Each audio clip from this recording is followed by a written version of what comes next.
What if vengeance doesn't roar but whispers? What if a whipping post long abandoned in the Mississippi woods could speak? 4 men, one night, no names, no justice, only silence, and a photograph that still unsettles historians to this day. What happened on that forgotten plantation? And why has it never been spoken of again? If you want to follow real stories that defy time and reveal hidden truths, subscribe to the channel now and turn on notifications so you don't miss any of our investigations. The Mississippi Delta, 1852. A region soaked in humidity and silence, where the air hangs heavy with the scent of tobacco and iron. Fields of cotton stretch endlessly into the horizon, guarded by the skeletal remains of trees long stripped bare. This is Believe, a plantation far removed from the creaking world of politics and progress. Time stands still here, suspended between sunrise and the crack of the whip. Within this suffocating stillness, we find the heart of a forgotten dominion. Dozens of black men and women, their skin darkened by sun and scars alike, move in silent coordination under the watchful eye of the overseer. His name is Ellison Gray, a tall, sun-leathered man whose presence instills both dread and silence. Gray is no mere labor manager.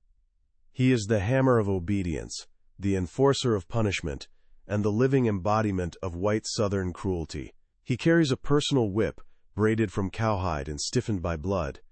He calls it mercy, a name he utters with mockery whenever he administers it. There is no law on this land stronger than his judgment. Beneath him, the plantation operates with the efficiency of a noose, tightening around the throat of those who toil upon it. Each lash marks not just the skin, but the soul.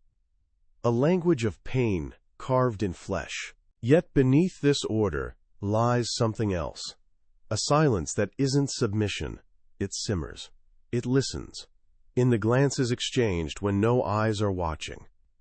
In the coded rhythms of field songs. In the grip of callous hands too strong to tremble. There is memory in these people, and there is rage. Among the enslaved are 4 whose paths have begun to converge.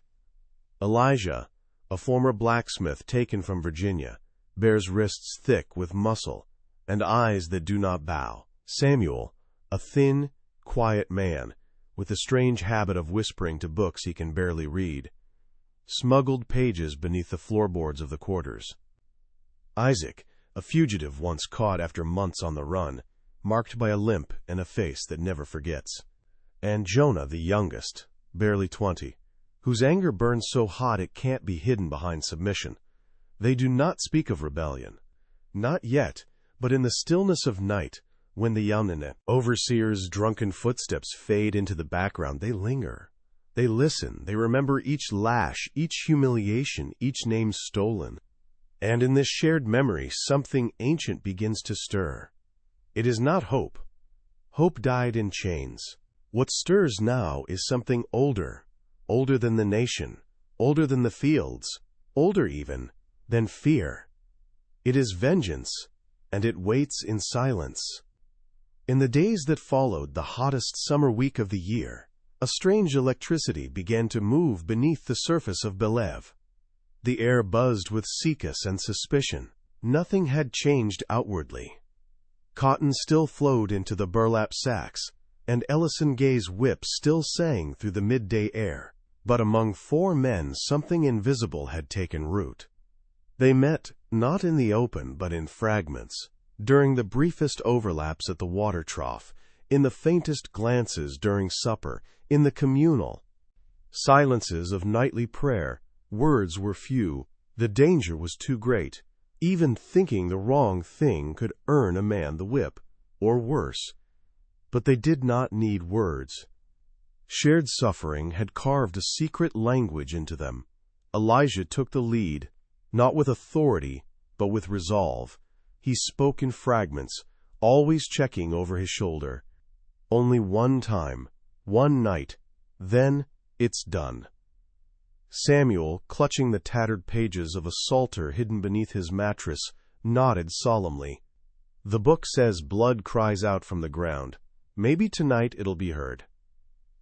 Isaac, ever silent, responded with a glance toward the woods the way he once ran. And Jonah, reckless and coiled with fury, was the first to say what the others dared not. "We take him to the same post, and he learns." The plan had no name, only a shape. They knew Gray's routines, his drinking, his pride, his need to boast alone in the overseer's quarters. As the slaves quieted into the illusion of sleep, they studied the locks on the stable house. They timed the guards' patrols, thin and lazy on moonless nights. They mapped every shadow and every creaking floorboard. Each of them carried wounds from the post. Elijah's back bore the road map of Gray's whip from a single winter offense. Samuel once screamed himself for daring to steal a moment's rest. Isaac was nearly crippled from a beating that lasted longer than reason. Jonah watched his own brother die at the stake, flesh torn open for stealing a stale piece of bread. What they planned was not a rebellion. It was not escape. It was something smaller, darker, more intimate. It was an answer whispered through clenched teeth. Not justice, not even balance, but memory enacted. The night was chosen after the third full moon of the harvest, a Friday, when Gray drank deepest and the house was most distracted. No storms in the forecast, no moon to betray their movements, just darkness, silence, and 4 men waiting to become shadows. As the sun dipped below the moss-covered trees and the frogs began their midnight sermons, the 4 did not pray. They gathered in the dark, with calloused hands and open eyes. And for the first time in years they allowed themselves to breathe, because vengeance was no longer waiting. It was awake. It began at the edge of midnight when the cicadas hushed and the frogs fell silent, as though the swamp itself was holding its breath. The overseer's cabin, a crude wooden structure dimly lit by oil lanterns, sat apart from the manor house and the slave quarters, a fortress of arrogance and rot. Inside, Ellison Gray drank alone, as he always did, a bottle of rye in one hand, the coiled length of his whip resting across his lap like a pet. Outside, the world moved like breath held too long. Elijah crept first, his body low, his feet bare on the damp earth. Isaac followed close, limping quietly through the tall grass.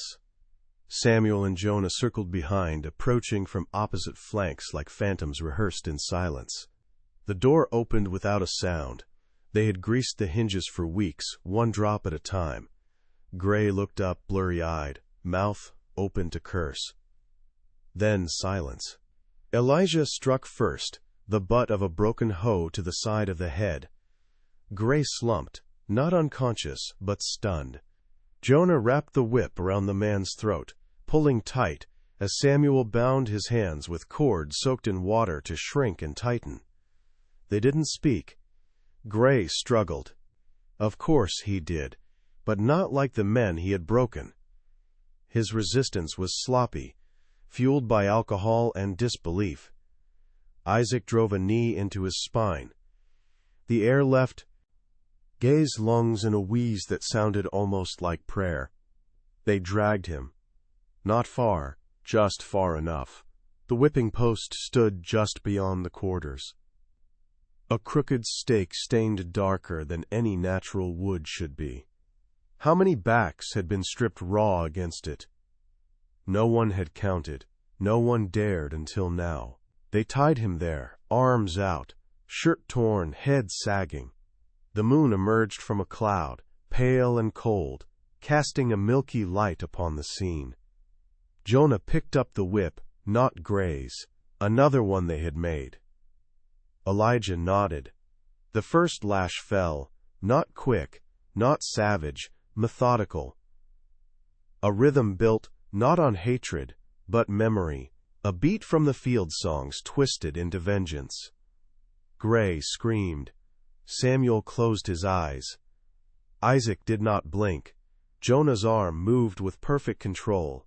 Elijah counted under his breath, not in numbers but in names, each man and woman who had bled where Gray now hung, There was no pleasure, no triumph, just a slow, excruciating inversion. When they were done, they left him breathing.